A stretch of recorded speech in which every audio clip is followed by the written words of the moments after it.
right. Hi, everyone. This is Walt Bayliss with the Business and People podcast today. I'm so excited. I've got Eva Scalzo on the line. Eva is the former captain of the US long distance swim team. Now, since then, she's gone out to create amazing businesses, starting as an academic tutor, creating that business all around tutoring students. And now she runs the Eva Scalzo Advising Center, which takes college students and their choice of college that they're going through, helps them in their advisory process, and has got a 99% success rate with the college of choice for the applicants that are working with her. So we're going to talk about education. We're going to talk about college. We're going to talk about the whole system of setting up businesses. Eva Scalzo, thank you so much for joining us. Thank you so much, Walt. I appreciate the introduction. Thank you. Oh, you're welcome. It's great to have you on with us. Now, Eva, you have really specialized in your skill set, making sure that the advisory system that you run for college applications is really fine-tuned to delivering one result, and that's helping people get into the college of their choice, right? Correct. So it took like almost a decade of fine-tuning. I always like to say I'm constantly fine-tuning my business. I think that's super important when you own your own practice or your own business, to constantly like fine-tune and find ways to be more efficient. Also find ways to, get your students more successful acceptance rates. But it's a constant process of fine-tuning. Yeah. Is that something that you formally do? Like, I mean, coming from your swimming background, so when I was doing my research with you, I'm looking at that amazing swim career that you had. And then, going through representing the country at the nationals, being the captain of that team, you obviously had a coach, somebody that would take you after each swim and say, okay, you did this well, you did this poorly. Moving that into a business field, talking about that continuous improvement, is that something that you find yourself doing as a formal process? Do you analyze the current status, or is it just kind of like on the fly?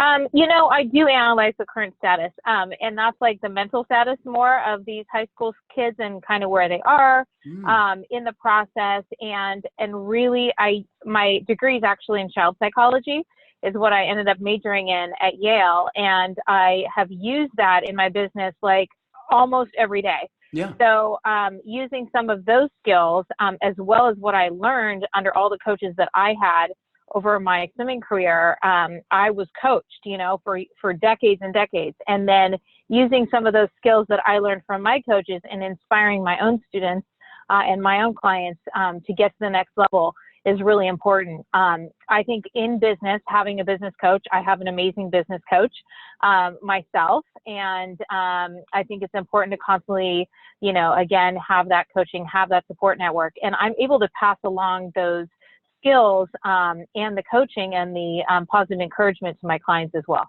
Fantastic. That's awesome. So as you've graduated Yale, your first business in the entrepreneurial space was almost as a tutoring company, wasn't it? So you were offering tutoring, you set it up as a company and organizing tutors for the students.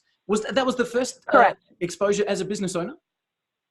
Correct. So I graduated from Yale, and I wanted to start my own business. I wanted to mix academics with a very positive, inspirational experience.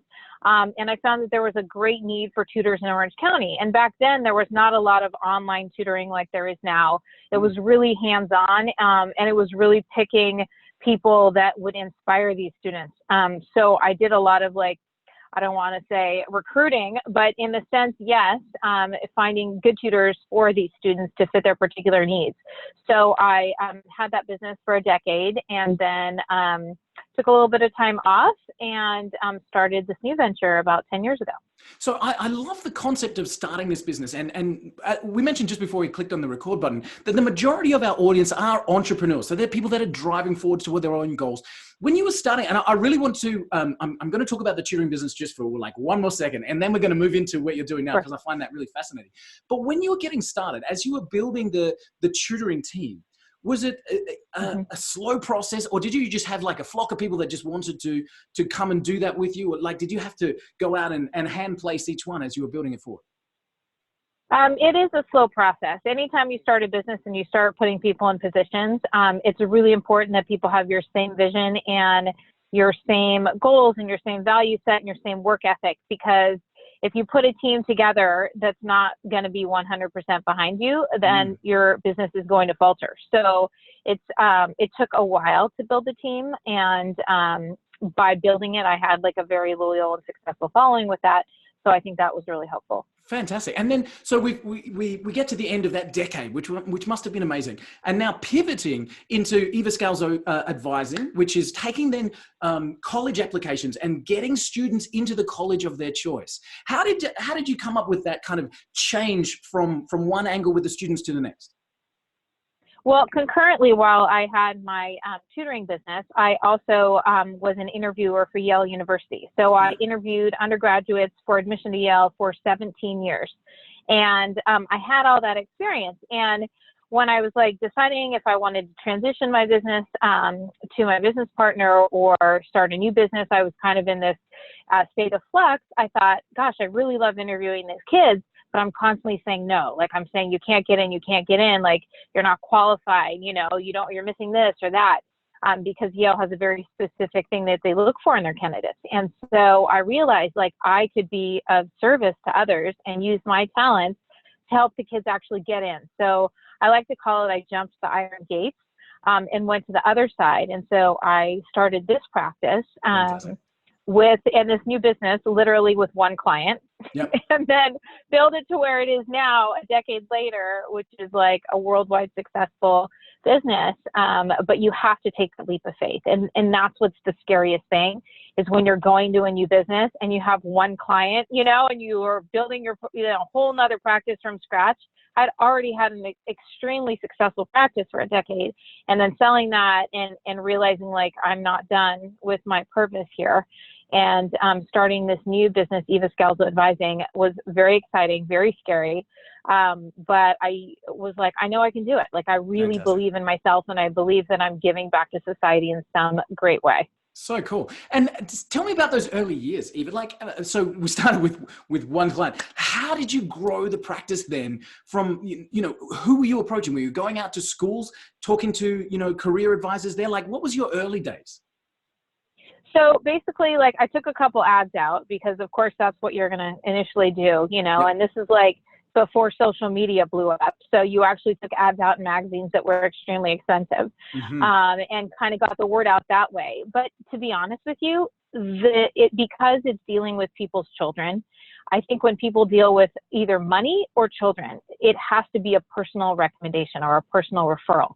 Right. So I knew that if I got a few clients under my belt and I did an extremely good job, then the word would get out and people would be like, oh, you got to use this person, you got to use this company because they're doing amazing things here.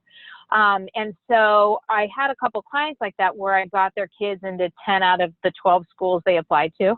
Wow. And these clients put the word out around Orange County and I got more and more. And so now I've built this amazing referral base over the last decade that is just constantly feeding the clients. But I think it's the personal word of mouth. Like if you're starting your own business, make sure you have recommendations on your website or whether you're doing Yelp or however it is, where people can say, hey, I use this person and they did a great job. I think people really look at that kind of stuff when they're looking for a provider. Yeah, fantastic. And I think there's a great lesson there for anybody, making sure that the job you do at the start of the journey is so good that the next person naturally comes. Do you do any advertising now, Eva, or is it all word of mouth? Actually, since the initial run of advertising that first year, I've never advertised again. Congratulations. So it was really lucky and well targeted, I guess. In fact, now I have Vanity Fair in the November issue just released a feature here in the States on my practice. So fantastic. Now I'm getting that free advertising in ways I never thought possible. So yeah, but it's exciting. I just, I placed it right, I think. But I really kind of, haven't had to advertise one bit since then. Fantastic. And it would be remiss of me to have somebody like yourself on the call and not talk about college and mistakes and applications and all that kind of stuff. I want to get anybody who wants to get into the school of their choice onto your website. So that's evascalzoadvising.com. But it would be a remiss of me not to at least go through some questions with you. So when somebody is applying, so a lot of the people listening are parents. They've got their kids coming through school right now. They're talking about college, or maybe they find themselves wanting to go back to college. And they might be in that mature space. Right. So how do clients normally come to you in terms of what state of mind are they approaching you? Are they a parent? Are they a student? Are they confused and scared? Are they confident? Like, how do you find that initial meeting with a new person? Usually the parents are the ones that reach out on behalf of their child. And I set up a free consultation where I sit down with the parent and the child and talk about what their goals are, what colleges expect of candidates these days, kind of what their credentials are at the starting point of this whole process.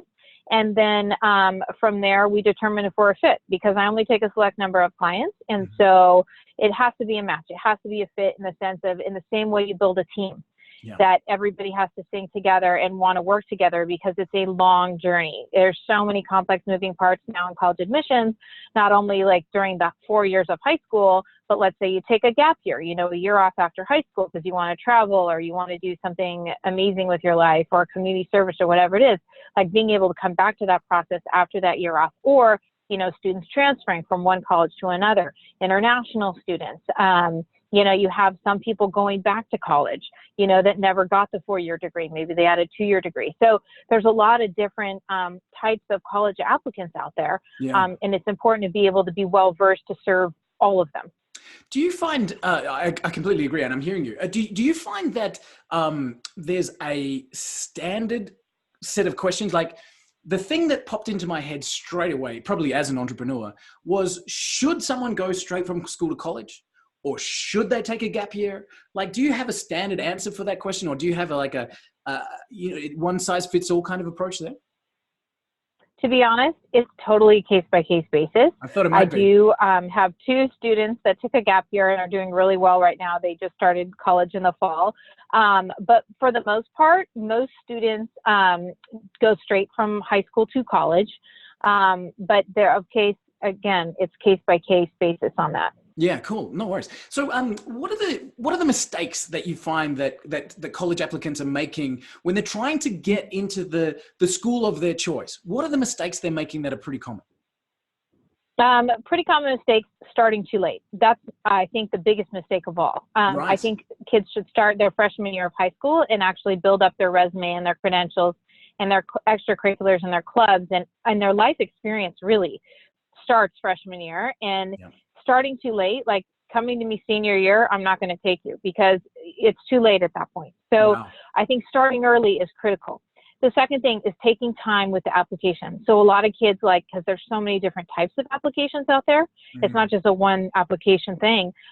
Kids start getting sloppy and not paying attention and not filling them out properly. That's huge. I think that's the second mistake that a lot of people make. The third mistake is not focusing on the essays.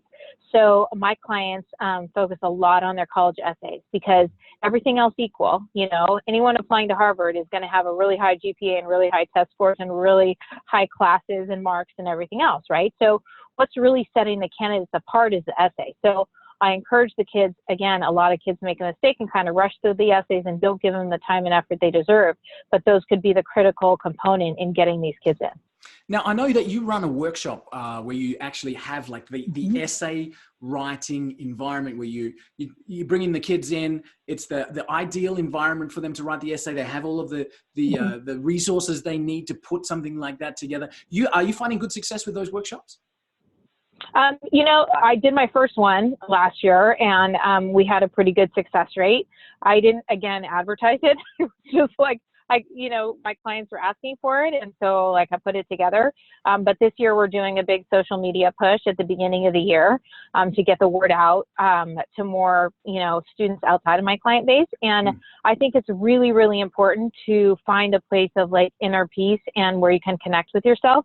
So many of these high school students today are disconnected. They're on their phones, on the social media, totally not connected with who they are and what their goals and aspirations are. And taking them out of that environment and putting them in a space, where we go out to Palm Springs, in a retreat and having, yoga and meditation and all these other, life skills taught to them, and getting them in the place where they can write the essay and then giving them the skills and the teaching to have them write the essay. They're walking away with that college essay months in advance of when most people write it. Which is the night before. But it's taking them, which is the night before, right? Right. So or the week before, but really taking them out of that environment and bringing them to that sense of inner peace and calm and being able to connect with themselves is so critical.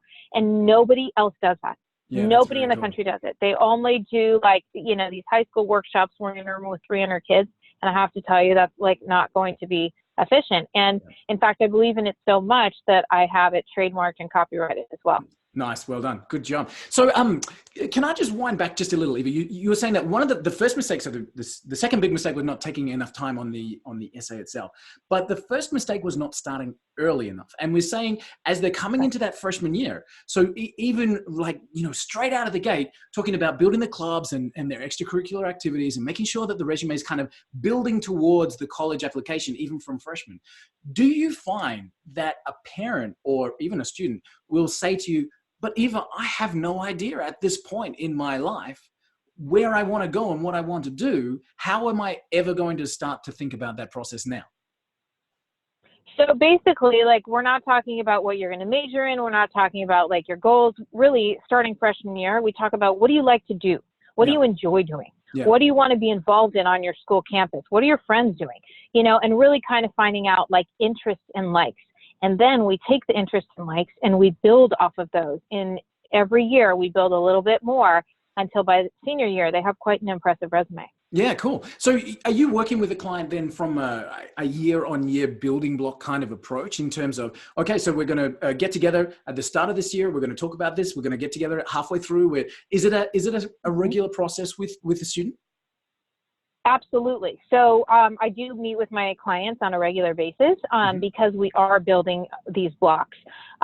Freshman year, I just meet with them once because really they need to kind of get started on their path and all these things they need to do. But after that, I meet fairly regularly with my clients to make sure that we're following our plan of action. Yeah, cool. What about as we're moving through that kind of college application process, we're getting into that senior year. We've got the essays done, like the applications have gone through.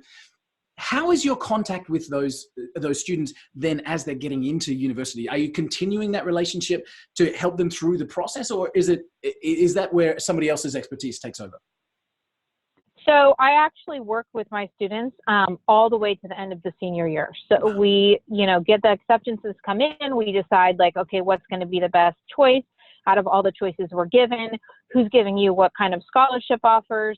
Where are you going to be the happiest? We continue the conversation until they actually send in their letter of acceptance, which is usually around May 1st. Yeah. And then after that, what's really been interesting is that my students continue to follow me and I follow them on social media. So I really kind of keep track of what they're doing with their lives. Nice. And I have to tell you that like so many of them have reached out to me on LinkedIn, like once they've like graduated from college and have jobs and, said, hey, I'm so grateful. Thank you so much. Like, I'll never forget what you did for me. Like I'm working here, or I'm doing that. And I'm like, wow, this is so cool. Like I'm making a difference. Like people remember that like I taught them something that they used in their life. And that's so great. And so I really continue communicating and building this amazing network of people and individuals that are like now in all different areas of society that like I feel I had some small part in getting them to their goals. Can you give me a brag? Like, can you say like, okay, I've got, two lawyers. I've got, a doctor that's come through. Like can you give me the list of a few that have gone out from university? Yeah, I got a lot of people working in Silicon Valley, we'll put it that way, with a lot of very successful startups. I've got a couple like bankers, investment bankers with Goldman Sachs. There's, doctors strewn across the country. So a lot of really neat kids, man. It's just a matter of them finding their passions and following through. That's so cool, Eva. Can I ask you, with a child psychology degree that you picked up from Yale, when we're talking about some of these kids coming through school, and as a father myself, my kids are not quite at the high school level yet, but we obviously hear the chatter. It's, coming up towards exam season here in Australia. And the chatter about these end of year exams and that kind of final year, senior year in school, and the stress that the kids are under. Have you had the experience with, as your students have been coming through, you've been working with them towards that application process. Have you found yourself in a counselor role, being, making sure that the kids themselves are feeling okay with where they're at as they're moving through that stressful time? Yeah, I honestly not only counsel the students, but I also counsel their parents, to be honest with you. I don't know who's more stressed out, the students or parents. I really front run the process a lot. So I have a particular program that I use with my seniors that we're front running a lot of the work. So when they get to senior year, they're a lot less stressed than all their other classmates starting off. But, you know, it does get stressful. You know, our early deadline is coming up 1 week from tomorrow. So a lot of the, you know, kids applying to college's early decision or early action are like pulling their hair out and very stressed. But my goal has always been like never to stress them out and just to keep a very calm atmosphere. And I find that I use my child psychology hat just as much as I use my college counseling hat senior year. Yeah. So there's a lot of like support and encouragement, but also a little bit of a push too, you know, like, I know you can do this. Like, you've proven to me that you're a good candidate. So now let's do the work. So it's really a balance. And then, you know, I have students that have breakdowns and start crying in my office, you know, and I'm like, okay, it's okay. Let's take a deep breath. Let's reset. Let's talk about what's going on in your life. You know, we'll take a break from this college application essay thing for the moment. You know, let's take 10 minutes to talk about what's happening with you. Like, let's share. And I find that by having that degree and that background in this process, it's so stressful and hard and difficult. You know, these kids are still in school full time and doing their sports and everything else. It's adding a whole nother dimension to their lives, like keeping that like calmness and encouragement, but also being there for them as a psychologist and a counselor on the other side, I think is really, really important. Absolutely. So even with like our listeners are all over the world right now. I'm hoping that there's some parents in some cars that might have some, you know, they're listening to this podcast on the way or they're on the treadmill just about to go to work. And they may have their kids in this stressful time right now. Is there any thoughts or any techniques or any relief, I guess, you could give to the parents who might be listening to help the kids through this time? Yeah, and I would say back off the kids Yeah, because I think the parents, you know, every parent wants to really provide the best for their child. That's just the way it is. You know, you want to give them the wings so they can fly. So, you know, but also they're feeling tremendous stress and pressure at this point in their lives and backing off a little bit and just being like, okay, I know you're doing your job. If you need help, come to me. Otherwise, I'm going to trust you with the process. If you're stressed out or need to reach out, I'm here, but I'm going to let you do it, rather than saying to the parent, oh my God, have you, you know, the child, have you finished this? Is this essay done? Have you turned in this app? Like that stresses the children out. And really taking a step backward and being like, oh, maybe go for a walk, or here's your favorite ice cream, or, you know, can I do anything to help you? You know, taking on that role instead of adding more stress and pressure onto them, I think is really, really critical at this juncture.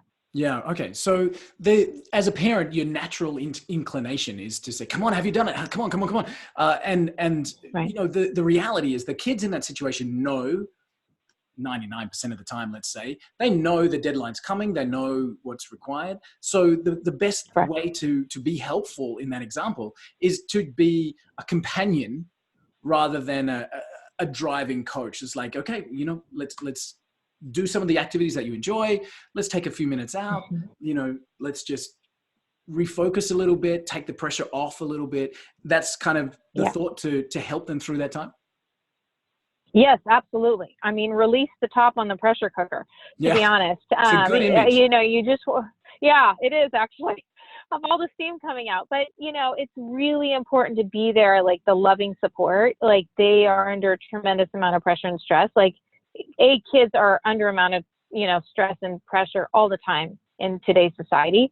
But adding something else already to their plate just creates a more stressful environment. And really, you know, those tips that we talked about, you know, like saying, let's go out for an ice cream, or let's go for a bike ride or a walk, like let's take a break from this, or let's go do yoga together, or let's just take 10 minutes to watch Friends, or whatever it is, you know, just getting their mind off of it and not, you know, being stressed about it, I think would be great.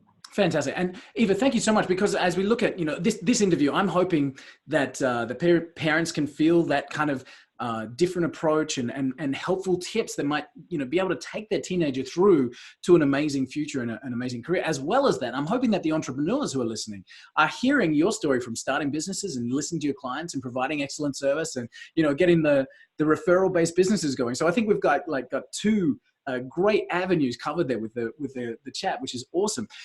Eva, if I could ask you, one of the questions that I love asking our guests is about the the lecture, I guess, that they would give, the TED talk they would give to a room full Mm-hmm. of senior students graduating, right?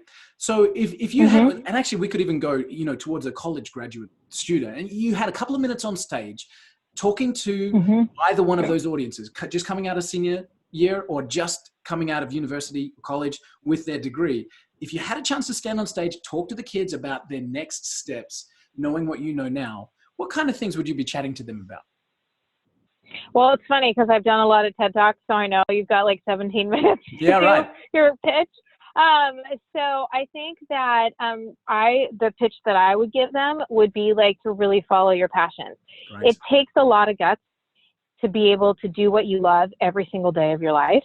And it's not always about the dollar. So, a lot of people get focused when they graduate, like, oh, I have to make money, like I have to, have this successful career and all that stuff. But really the focus should be on, I'm doing what I love. I wake up every day and I love my job. And I can honestly say that since I graduated from Yale, because I started my own business and I knew what I wanted to do, and I was passionate about it, I wake up every day and I love my job. It doesn't matter if there's like 20 essays in the queue right now and I've got to finish by midnight. I love my job. And I can honestly say that I get up every day and love it. And that's what you really need to do with your career, whether it's a senior going into college, like study what you love, study what you're passionate about, not what your mom or dad tell you, like, oh, you have to be a doctor or a lawyer.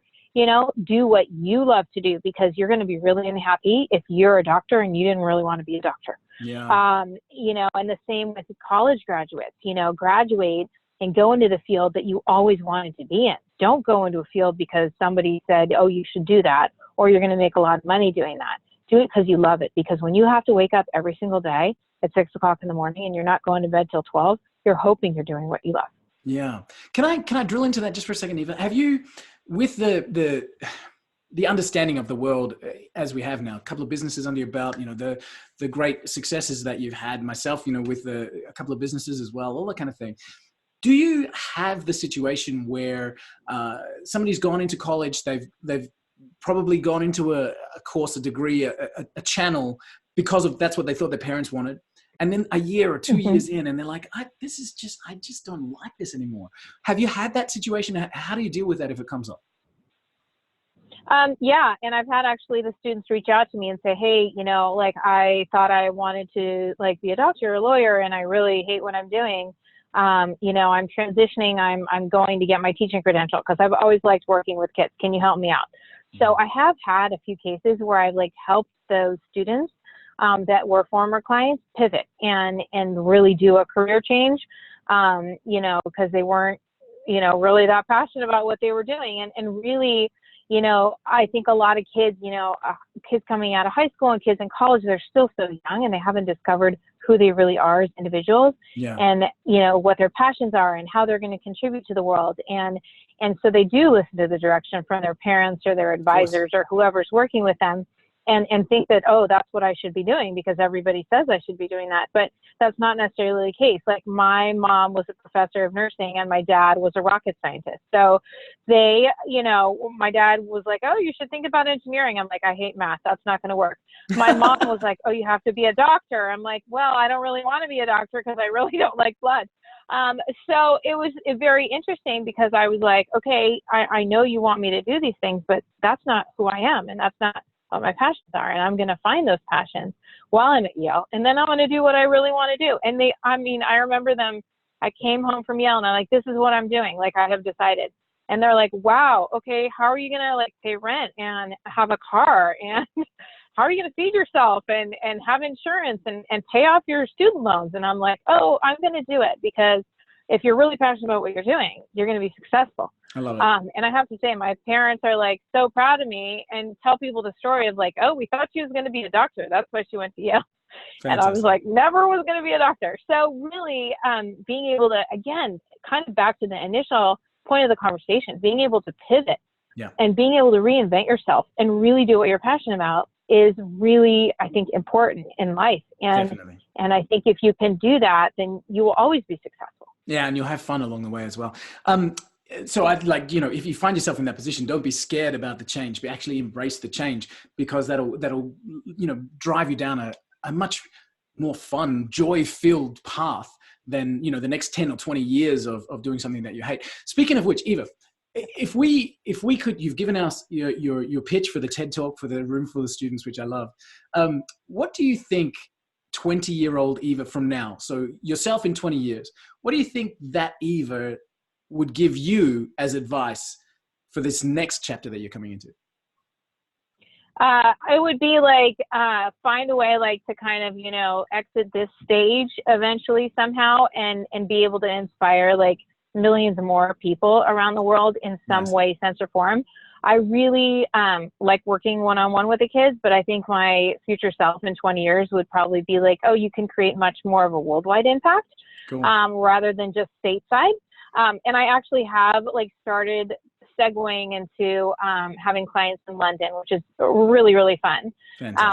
But just really kind of expanding that into like a worldview and not limiting myself and limiting myself, my vision and my abilities.